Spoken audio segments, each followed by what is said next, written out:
अंजमन ताजर जे सदर एहसान ला खासकली कोट जी पुलिस जे नाल जे खिलाफ एहतजाज जी कॉल ॾेई छॾी। ॾोह रिकवर न थियण ऐं पुलिस जे सरपरस्ती में हलंदड़ जुआ मंशात फहाशी जे अॾनि खिलाफ कार्रवाई न थियण ते अंजमन ताजर जे सदर सुभाणे 10 बजा कोजी प्रेस क्लब खां रिंद आजाणा पुल ताईं रैली कढण धरणे जी कॉल ॾेई छॾी। पुलिस कख बनी बीणो नाहे कयो। असीं कोट जे शहरी सिविल सोसाइटी जे माण्हुनि, मज़हबी तंज़ीमुनि, ताजर बिरादरी, truck owners union, employees union, कोट जी सहाफ़ी बिरादरी खे धरणे में भरपूर शिरकत जी अपील कयूं था। एहसान ला खासकली पुलिस चाहे त हिक बि ॾोह नथो थी सघे। उन सभु ॾोहनि पोयां पुलिस जी ख़ामोशी हर को सम्झे पियो। नाइल जी बि हद हूंदी आहे।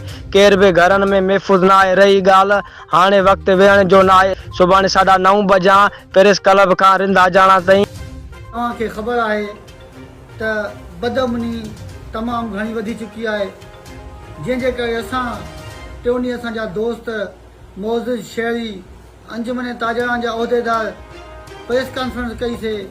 प्रेस कॉन्फ्रेंस मीडिया ऐं इंसाफ़ जे तवसुल सां आला ऐवाननि खे इहो ॿुधाइणु चाहियोसीं त असां वटि बदअमनी इलाही वधी चुकी आहे।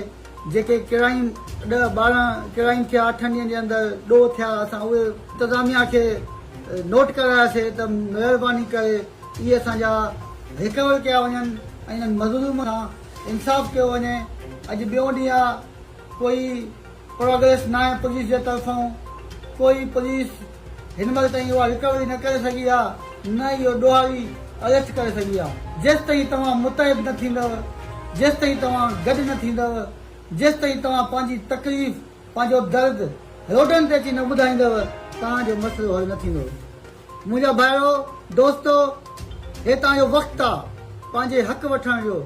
हे तव्हां इन खां वधीक कहिड़ी तव्हांजी जेको आहे तकलीफ़ थींदी जो तव्हां पंहिंजे घर खां ॿाहिरि रोज़गार ते नथा वञी सघो। मां अॼु पंहिंजे सभिनी ताक़े जे अवाम खे रिक्वेस्ट थो कयां त महिरबानी करे असांजो साथ ॾियो ऐं पंहिंजे शहर जो साथ ॾियो, पंहिंजे हक़नि सां गॾु बीहो। छो जो जेसि ताईं तव्हां न निकिरंदव तव्हांजो मसइलो हल न थींदो। इहे इंतिज़ामिया, इहा पुलिस, इहा पंहिंजी फॉर्मेलिटी पूरी करण में पूरी आहे। कॾहिं बि न सिंसियर थी असांजे इशूज़ खे नाहे वरितो।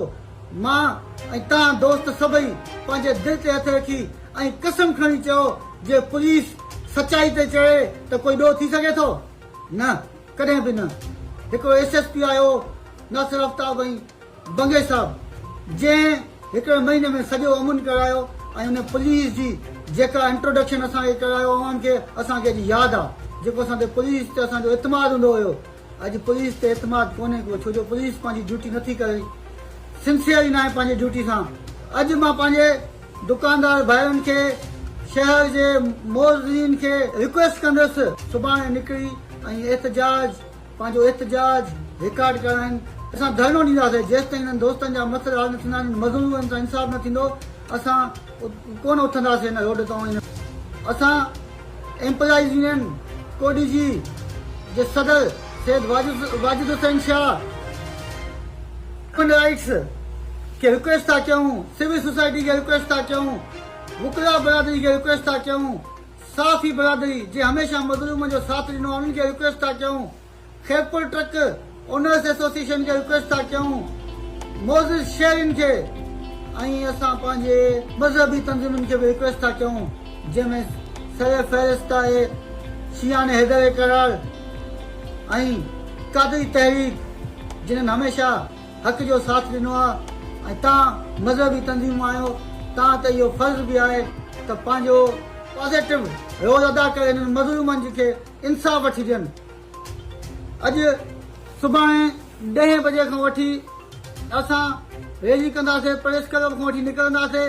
असां रिंद आजाणा ते इंशाअल्लाह शामाना बणाईंदासीं ऐं उते वेहंदासीं।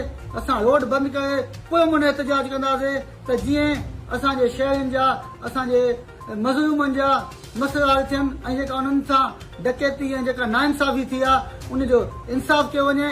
ऐं पुलिस खे असां वार्निंग था ॾियूं त इहे जुआ जा अॾा, मंशात जा अॾा, फाशी जा अॾा बंदि न कया विया, उन्हनि ते कोई एक्शन न खयो वियो। एज़ अ ज़िम्मेवार शहरी असां पंहिंजे एहतजाज जो दायरो इन खां बि वधीक वधाईंदासीं। असां पंहिंजे सखर पाकिस्तान खैरपुर जे ताजर बिरादरी खे बि असां इनवाइट करे हिते पंहिंजो पुरज़ोर एहतजाज कंदासीं।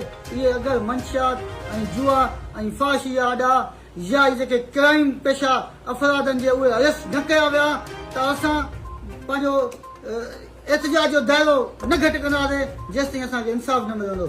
वरी बि मुंहिंजी उन्हनि दोस्तनि खे बि मैसेज आहे जेके तनक़ीद कंदा आहिनि, तनक़ीद बराए इसरार कयो। जेको हिकिड़ो माण्हू तव्हांजे लाइ निकिरे थो, तव्हां दोस्तनि खे रिक्वेस्ट करे थो, अवाम खे गॾु करण जी कोशिशि करे थो, तव्हां कॾहिं हुन सां निकिता त न आहियो, पर घर में वेही तव्हां जेको तनक़ीद कंदा आहियो, अॼु हुननि जी ख़बर पवंदी असांखे उहे पंहिंजे नज़रुनि में उहे माण्हू जेके हमेशह तनक़ीद कंदा आहिनि ॾिसंदासीं उहे असां सां रोड ते गॾु आहिनि या न आहिनि। पंहिंजे अवाम जे लाइ, पंहिंजे मज़लूमनि जे लाइ जे गॾु न बीहंदा त असां उन्हनि खे बि वाखो कंदासीं। वॾी महिरबानी। अस्सलाम वालेकुम।